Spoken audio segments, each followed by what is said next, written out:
जहाँ न पहुँचे रवि वहाँ पे भी पहुँच जाए कवि। ठीक है, हम लोगों ने इस प्रकार से कुछ वाक्यांश को, कुछ सेंटेंसेस को हम लोगों ने सुन रखा है, राइट। गागर में सागर भरने का काम करते हैं पोइट्स, राइट। तो now we had learnt before, we had you can say heard from others, from seniors, from teachers, right, about some quotation of poetry, poets, what is poets, who is poet, what is poetry, what is prose, right, so many things. Today it is the time we have to write in our answer sheet, in our questions answer sheet, okay, and to solve all the questions asked in your BA semester 1 for major English honors students, right। अब हम लोग friends बात करेंगे इस videos में poetry के बारे में, राइट। तो पोइट्री क्या है? Poetry is a thing of beauty, because beauty of language, beauty of form, beauty of thoughts, and beauty of emotion, right? I hope this video will be very beneficial for those students who have not prepared it, who are in confusion to collect material from different sources, right? This video definitely would provide best to what they need. Okay, so let's start to study poetry, right? Poetry क्या है? Poetry is a form of writing that uses not only words but also form, pattern of sound, imagery and figurative language, right? Poetry is a form of writing. Poetry जो है ना, लिखने का स्वरूप है, लिखने का जो फॉर्म है, ठीक है, लिखने का ढांचा है, ठीक है, पोएट्री को लिखा जाता है, राइट। और that uses not only words, सिर्फ और सिर्फ पोएट्री में शब्दों का ही खेल नहीं होता है, शब्दों का ही यूज इम्पोर्टेंस नहीं होता है, बट ऑल्सो बल्कि फॉर्म का भी प्रयोग होता है उसमें। उसका एक अलग पोएट्री का डिफरेंट फॉर्म होते हैं, उस फॉर्म को भी जानेंगे हम लोग। उसके अलग पैटर्न होते हैं, उसके साउंड के जो पैटर्न हैं वो बिल्कुल अलग होते हैं, राइट। मीन्स पोएट्री में ये भी पाया जाता है, सिर्फ और सिर्फ वर्ड से पोएट्री नहीं बन सकता है, राइट। वर्ड से स्टोरी बन जाएगा। दूसरा है साउंड भी होने चाहिए, उसमें फॉर्म भी होने चाहिए, उसमें वर्ड्स भी होने चाहिए, इमेजरी होने चाहिए, वो इमेजरी हो, काफ़ी imagery. Without imagination how can we create poem, right. And figurative language, और फिगरेटिव लैंग्वेज का भी प्रयोग किया जाना चाहिए, पोएटिक डिवाइसेस का भी प्रयोग किया जाना चाहिए, right. So we have seen what is poetry in very simple words, I hope. Kinds of poetry. Poetry के प्रकार, poetry के प्रकार क्या है? Kinds of poetry, right? Or one thing you must know grammatically, we never write poetries in a plural sense. We always write poetry, either it is singular or plural. No problem. So we always write poetry because it is uncountable noun, or instead of poetry we write for the plural poems, right? Poems can be written as a plural form, but poetry is written as a singular form. Okay, so I think all of you know very well, but it is a duty for any teacher, any guide to make you understand properly, right? Or I have been teaching grammar all grammar topics, covering grammar topics. That's why I never forget to explain grammar that is found sometimes in the sentences and phrases and words, right? So, kinds of poetry, right? So, there are here three types of poetries, right? Three types of poetries. What are they? Narrative poetry, number one. Number two, dramatic poetry. Number three, lyrical poetry. You must write all these things in your notebook. Whenever you sit, okay, before video, in front of videos, right, camera, classes, you must write all things as a note, okay. So kinds of poetry are: first, narrative poetry; number two, dramatic poetry; number three, lyrical poetry, okay. Besides these poetry, three kinds of poetries, there are also some other kinds, that is sonnets, odes, epics, elegy, free verse, ballad, and so on, right? These are also in the category of kinds of poetry. So we will know one by one, right, all terms. Now, elements of poetry. What are the things that must be used, right? क्या ऐसे चीज है जिसका प्रयोग करना, जिसके बगैर आप पोएट्री को नहीं फॉर्म कर सकते, नहीं कंपोज कर सकते? तो इसके लिए आपको कौन से एलिमेंट्स का प्रयोग करना होता है? हमें रिदम का करना होता है, राइम स्कीम, राइम का प्रयोग करना होता है, एलिट्रेशन का यूज करने होते हैं, एसोनेंट्स का यूज करने होते हैं, स्टेंजाज पाते हैं हम लोग, इमेजरीज होता है, उसमें डिक्शन होता है, राइट? ये सभी चीजें क्या है? पोएट्री के एलिमेंट्स हैं, ओके। अब मैं एक एक टाइप्स को, एक एक एलिमेंट्स को, राइट, प्रत्येक टर्म्स को डिटेल में अभी हम लोग स्टडी करेंगे, डिटेल में हम लोग सीखेंगे, right? So I hope you will write first, you will copy it in your notebook, okay? This will be very useful, or you can take a screenshot, right?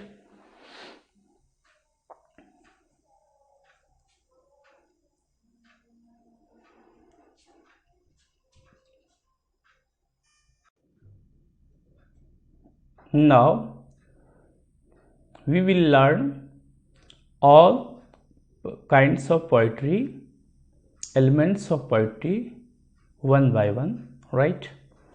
So poetry is a form of writing that uses not only words but also form patterns of sound, imagery and figurative language to convey message, right? Poetry का प्रयोग message को पाठक तक, reader तक पहुंचाने के लिए, right, लोगों तक उसके मैसेज को, पोएट्री का जो मीनिंग है उसको पहुंचाने के लिए पोएट्री एक प्रकार से पोएट्री में यूज किया जाता है। इसके फॉर्म्स को यूज होता है, वर्ड्स का सिर्फ और सिर्फ यूज नहीं होते हैं, सिर्फ वर्ड्स से ही पोएट्री नहीं बन सकता है, राइट? इसमें फॉर्म्स भी चाहिए, इसमें पैटर्न ऑफ साउंड भी होना चाहिए, राइट? इसमें इमेजरी भी होना चाहिए, इमेजिनेशन भरा होना चाहिए, और पोएटिक डिवाइसेस का भी यूज किया जाना चाहिए। Then only we can share, poets can share their ideas, their thoughts, their emotion to the reader, right? Not only words can provide all these things. Okay, so in general, poetry deals with particular things in concrete language. Since our emotion most readily respond to these things, what happens? In general, what happens? Poetry deals with particular things, some specific things, particular things in concrete language. Means not in abstract language, that is in concrete language, right? physical language, since our emotions most readily respond to these things. Without emotion, how can we know about poems or poetry? So it also touches the emotion. It means it also expresses emotion of author, means that is poet, to the reader. From the poem's particular situation, the reader may then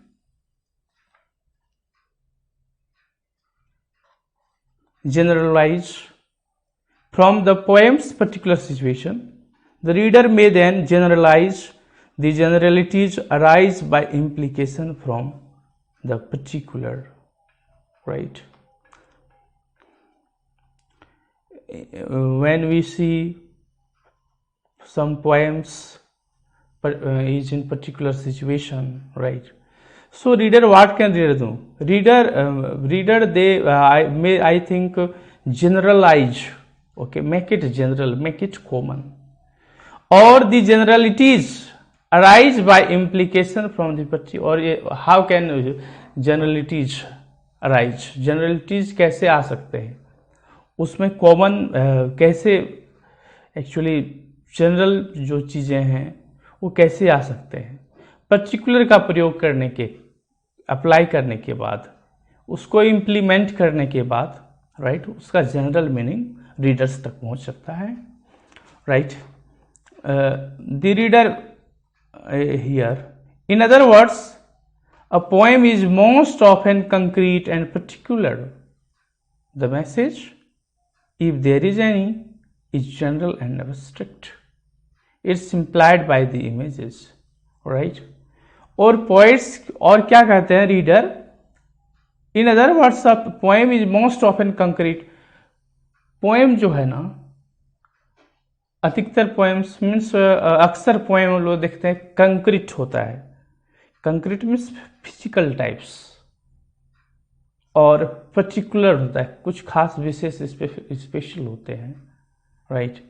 वो क्या? The message, जो message को देना चाहते हैं, right? If there is any, अगर उसमें कोई मैसेज हो, it's general and abstract. Particular the message, okay?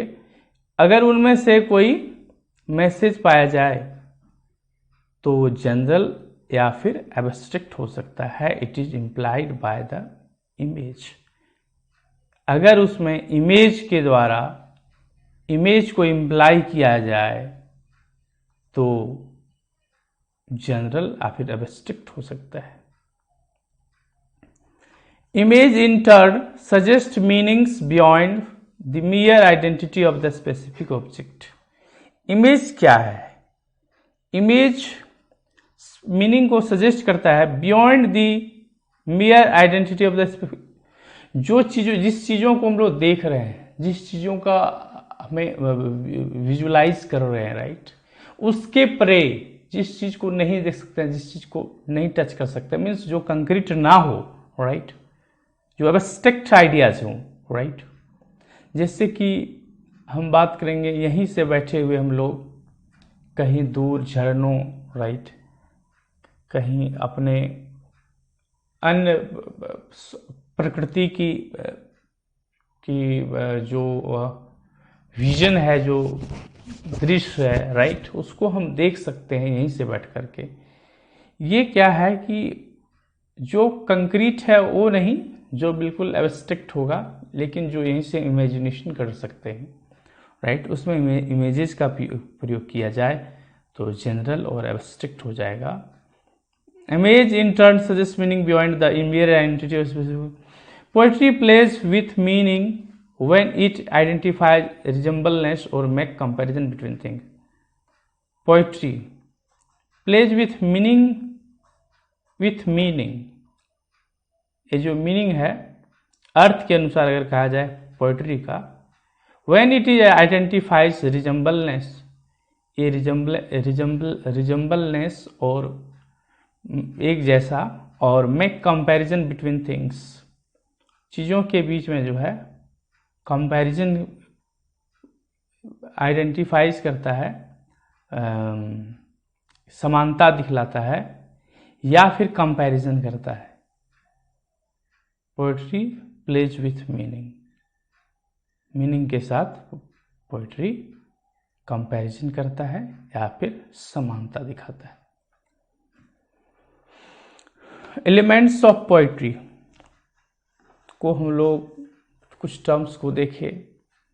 इससे पहले we must see kinds of poetry, right?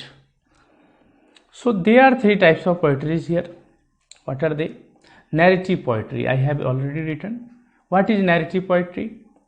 A poem that tells a story and has the elements of a story.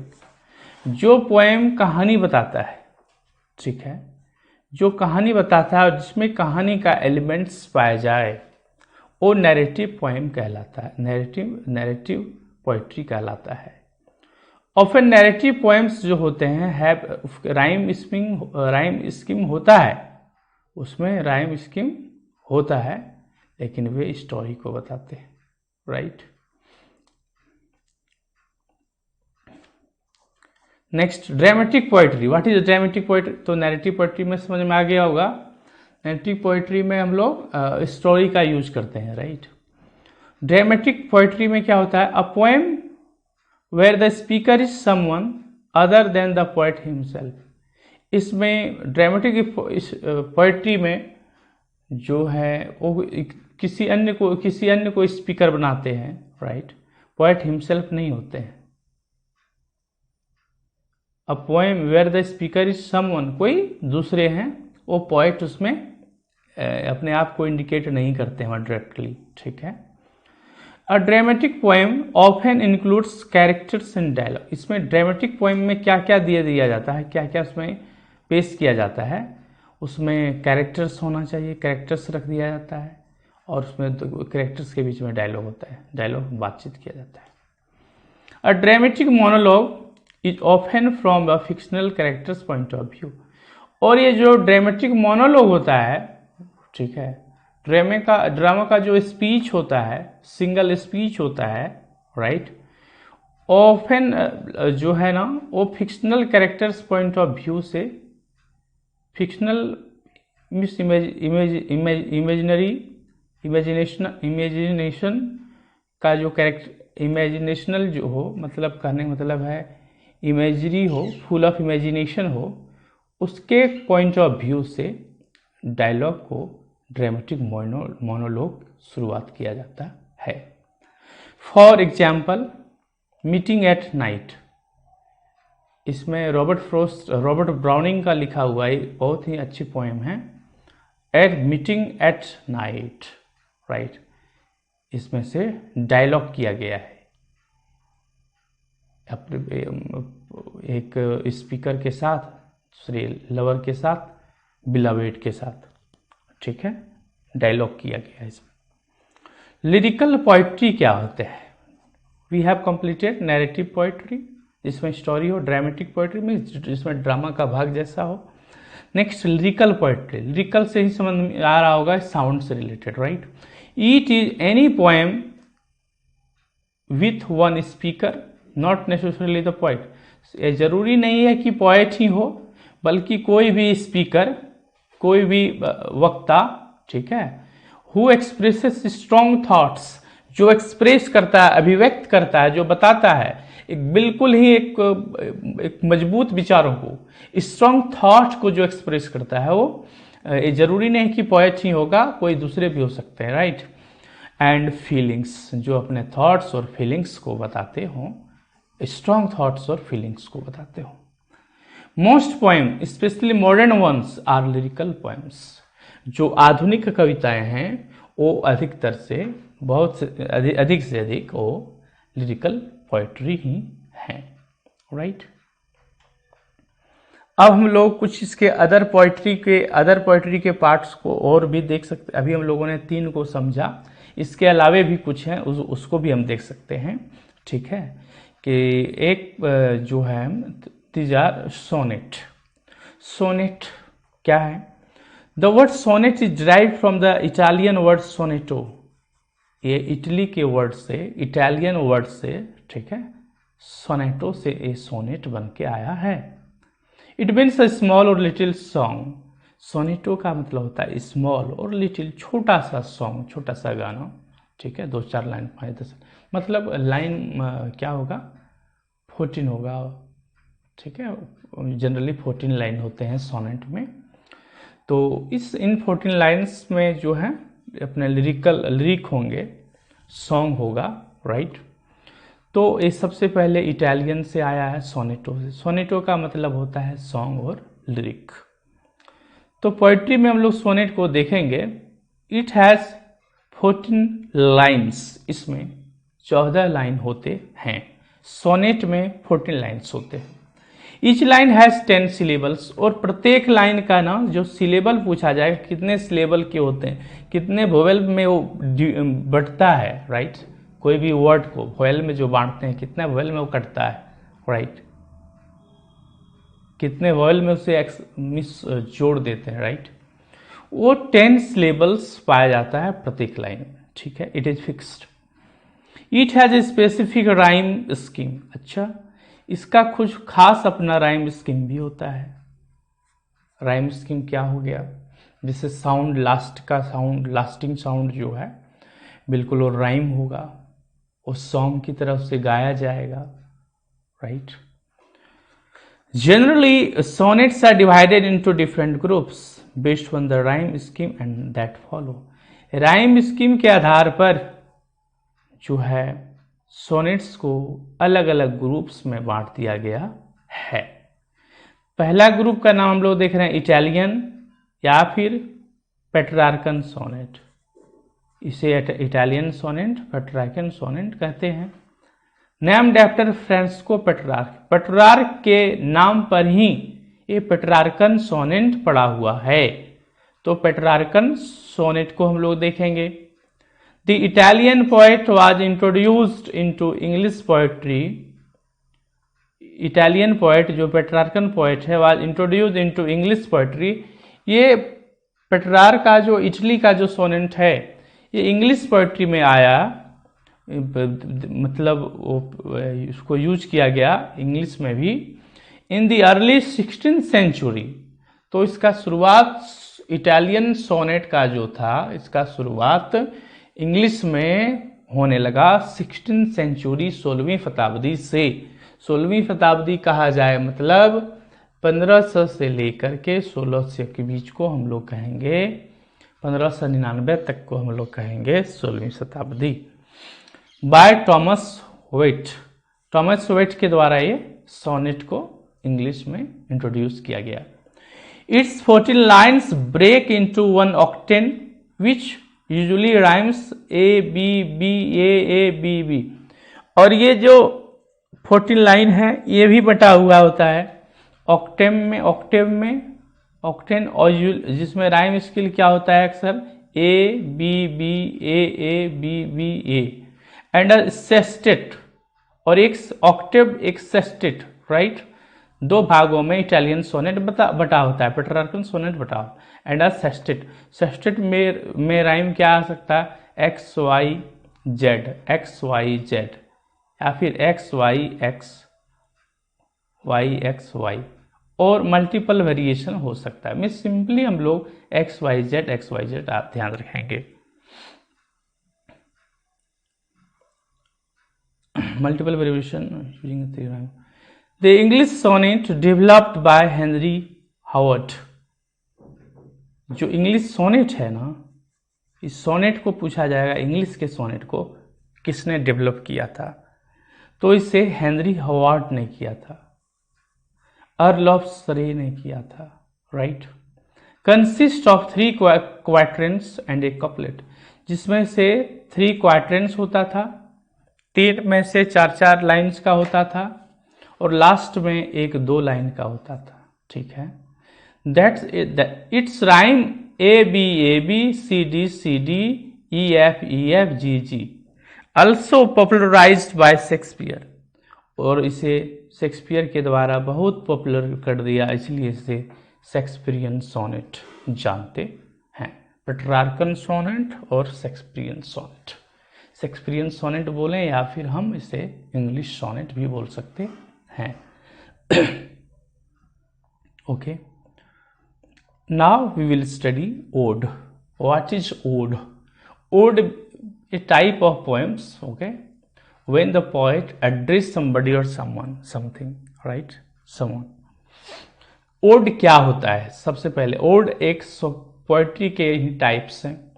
तो odd में क्या है? It is a literal technique that is lyrical in nature. इसमें ये natural way में ये lyrical होता है, बट नॉट वेरी लेंथी, लेकिन बड़ा ओड नहीं होता है। ये नेचुरल, ये जो है बिल्कुल लिरिकल ही होता है, लेकिन बहुत बड़ा नहीं होता है। You have often red odds in which poets praise people.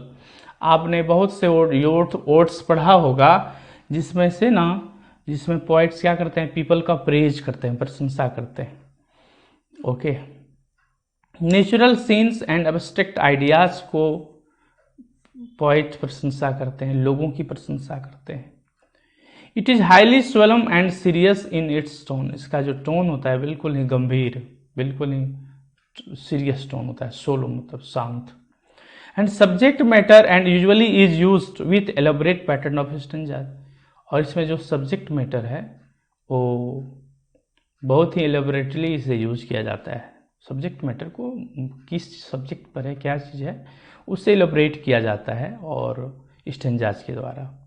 However, the tone is often formal, और जो उसका टोन होता है ना वो इनफॉर्मल नहीं बल्कि फॉर्मल ही होता है, पुराना ही होता है।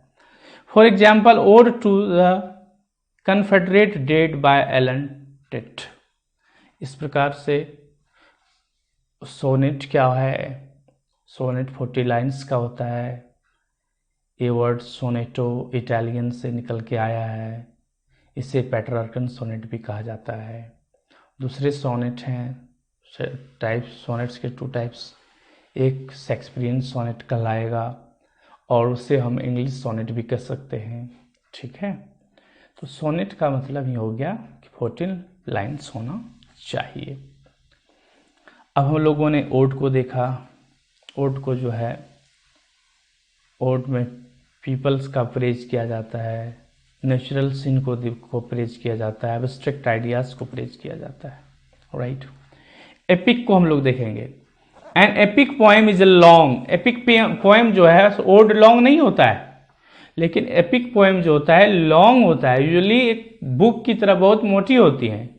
दैट हैज अ हीरोइक और एडवेंचरस थीम, और जिसमें से ना वो साहसिक, एडवेंचरस, साहसिक विषय उसमें होते हैं, जिसमें हीरोइक हाइट को दिखाया गया है एक प्रकार से, राइट। हीरोइक क्वालिटी को दिखाया गया है उसमें।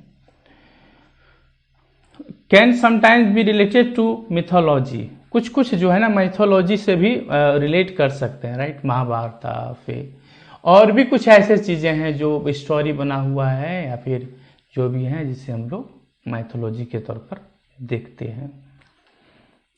For example Homer's Odyssey. Homer's ने ओडिसी लिखा। ये ओडिसी क्या था? इपिक था। हमारे रामायण, महाभारत, राइट, ये सब क्या है? एपिक हैं, ग्रंथ हैं, राइट, महाकाव्य है। ये जॉन मिल्टन का पैराडाइज लॉस्ट, राइट, 2-3 वॉल्यूम में वो लिखा हुआ है बुक, तो ये एपिक हो गए, महाकाव्य। एलिजी क्या होता है? A melancholic poem in which poet laments the death of a subject. जो कोई हमारे पास प्रेजेंट नहीं है, जो डेथ हो गया है, जो हमारा नहीं है अब, उसके प्रति, राइट, उसके प्रति जो है लेमेंट करना, उसके प्रति सोचना, उसके बारे में पछताना, अफसोस करना, राइट, इस पोएम में किया जाता है। Death of subject, laments the death of, however consoles towards the end is called elegy. और अंततः और एंड में जो है वो भले उसको संदावना मिलता है, चलो भाई ऐसे ऐसे ऐसे ऐसे हुआ, उसके लिए हम बहुत लेमेंटिंग करते हैं, रिपेंट करते हैं, बहुत दुखी होते हैं, लेकिन बाद में अपने आप को फिर से वो जो है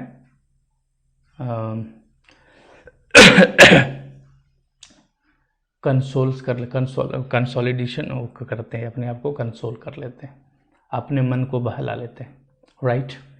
ये एलजी हुआ, राइट। इपिटैफ, इपिटैफ क्या है? स्मॉल पोएम होता है ये epitaph, used as an inscription on tombstone. जो टुम्बस्टोन पे, जो कब्र पर कुछ लिखा हुआ है, इंस्क्रिप्शन होता है, राइट, उसके ऊपर ये पोएम होते हैं। जो डेड हो गए हैं, जो मर गए हैं, उसके ऊपर ये पोएम होते हैं, ये कहलाता है, सॉरी, हाँ, इसको हम इपिटैफ कह सकते हैं। एक पोएम होते हैं या फिर उसमें जो मीन्स कोई भी मरा हुआ है, राइट, और उसमें कुछ लिखा होता है ना, उसके कब्र पर कुछ लिखे होते हैं, राइट, तो वो जो है इपिटैफ में आ जाएंगे। फ्री वर्स में क्या आएंगे? Free verse, it consist of non rhyming lines. इसमें कोई भी राइमिंग लाइन नहीं होगा। इसमें राइम, फ्री वर्स मीन्स ऐसे पोएम जिसमें साउंड मीन्स सॉन्ग नहीं होंगे, लिरिक नहीं होंगे, right, without any material pattern, metrical pattern, बिना मेट्रिकल पैटर्न का इसमें कोई सॉन्ग नहीं होंगे, लाइन नहीं होंगे सॉन्ग का, but follow the natural rhythm, लेकिन इसका एक नेचुरल रिदम होगा। For example, come slowly Eden by Emily Dickinson का था, ठीक है, तो ये फ्री वर्स हुए। नेक्स्ट है बैलेड। क्या बैलेड है? It is type of narrative poem, ये नैरेटिव पोएम का ही टाइप है जो हम लोगों ने पढ़ा। दैट नैरेट्स ए स्टोरी, जो कहानियों को नैरेट करता है, बताता है। ऑफन टॉक्स अबाउट फॉक और लेजेंडरी टेल्स, और खास करके लोगों की टेल्स को, लोगों की कहानियों को, लेजेंडरी टेल्स के बारे में, ठीक है, पौराणिक कहानियों के बारे में जो बताते हैं। एक बैलेड एक स्टोरी टाइप होते हैं। It may take a form of moral lesson और ए सॉन्ग, इसमें मॉरल लेसन या फिर सॉन्ग हम देखते हैं। फॉर एग्जाम्पल के लिए, Tamlin is an example of popular traditional ballad. तो इस प्रकार से एक क्लास 7-8 में दिया गया होगा एक बैलेड, वर्ड्सवर्थ का लिखा हुआ है, solitary reaper, this solitary reaper, right. ये क्या है? एग्जाम्पल बैलेड के हैं, ओके। तो इस प्रकार से हम लोगों ने टाइप्स ऑफ पोएट्री को, काइंड्स ऑफ पोएट्री को समझा। अब हम लोग कुछ इसके एलिमेंट्स, कुछ इसके टर्म्स को भी समझेंगे।